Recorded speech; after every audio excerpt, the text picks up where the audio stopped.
ഇടുക്കി പാമ്പനാറിൽ നിർമ്മാണത്തിലിരുന്ന 5 നില കെട്ടിടം ഇടിഞ്ഞു വീണു. പുലർച്ചെ 4 മണിയോടെയാണ് അപകടമുണ്ടായത്. തൊഴിലാളികൾ ആരും കെട്ടിടത്തിലുണ്ടായിരുന്നില്ല. അതിനാൽ ആളപായമില്ല. ഇടുക്കി പാമ്പനാറിൽ ദേശീയപാതയ്ക്ക് സമീപം നിർമ്മാണത്തിലിരുന്ന കെട്ടിടമാണ് തകർന്നത്. 3 നിലയിൽ പില്ലറുകളും ബീമുകളും മാത്രമാണ് ഉണ്ടായിരുന്നത്. മുകളിലത്തെ 2 നിലകൾ മാത്രമാണ് വാർത്തിരുന്നത്. മറ്റ് ജോലികൾ നടന്നു വരികയായിരുന്നു. ബുധനാഴ്ച രാത്രി പെയ്ത മഴയിൽ മണ്ണിലേക്ക് വെള്ളം ഇരുന്നതോടെ കൽക്കെട്ടിടിഞ്ഞ് കെട്ടിടത്തിലേക്ക് വീണതാണ് അപകടത്തിന് കാരണമെന്നാണ് നിഗമനം.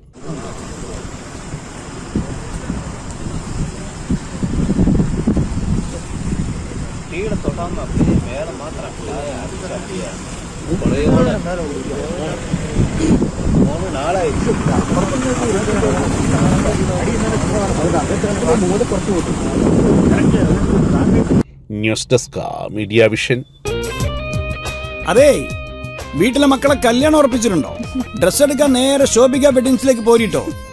ആഘോഷം ഏതും ആയിക്കോട്ടെ, ഡ്രസ് ശോഭിക്കുന്നു.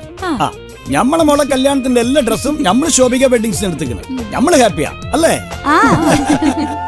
ശോഭിക വെഡിങ്സ്, കോഴിക്കോട്, കാഞ്ഞങ്ങാട്, കൊയിലാണ്ടി, കുറ്റ്യാടി, നിലമ്പൂർ, എടപ്പാൾ.